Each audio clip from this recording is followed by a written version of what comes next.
මෙන්න මේ Arduino board එක ගැන පොඩි විස්තරයක්. ඉතින් මේ ආඩිනෝ බෝඩ් එක ගත්තොත් දැන් ගොඩක් නිර්මාණ වලට මේ ආඩිනෝ බෝඩ් එක යූස් කරනවා. ඉතින් දන්න කට්ටිය ඇතදී ඉතින් නොදන්න කට්ටිය මම මේ දැනගන්න කියන්නේ. ඉතින් මෙතන අපි බෝඩ් එක ගත්තොත් මේක තමයි මේන්ලි ප්‍රෝග්‍රෑම් පෝට් එක. මේකට කේබල් එකක් හම්බ වෙනවා.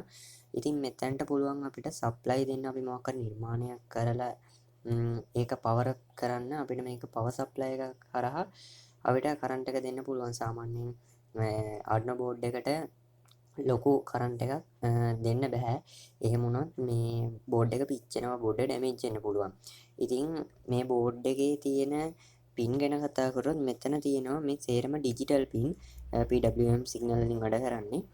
මෙතන තියෙනවා ඇනලොග් පින්. ඉතින් මෙතන ඇනලොග් පින් තියෙනවා AO, A1, A2, A3, A4, A5. ඉතින් මේ පැත්තේ තියෙනවා පින් ගොඩක් තියෙනවා. ඉතින් ඒ විදිහටම PWM පින්.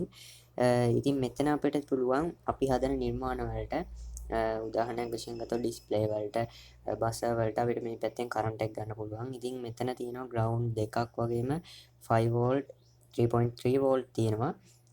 ඉතින් අපිට මෙතනින් ඉන්පුට් එකක් දුන්නම අපේ බෝඩ් එක වැඩ ගන්නවා. ඉතින් ඒකට අපි මෙතනට දෙන්න ඕන 3.3 වලට දෙන්න බෑ. අපි 5 වෝල්ට් වලට හරි ග්‍රවුන්ඩ් වලට හරි දෙන්න ඕනේ. ග්‍රවුන්ඩ් එකටයි 5 වෝල්ට් එකට දුන්නම බෝඩ් එක වැඩ ගන්නවා. එහෙමත් නැත්නම් අපි මේ පෝට් එකට දුන්නා නම් මේ බෝඩ් එක පවර් ඔෆ් වෙනවා.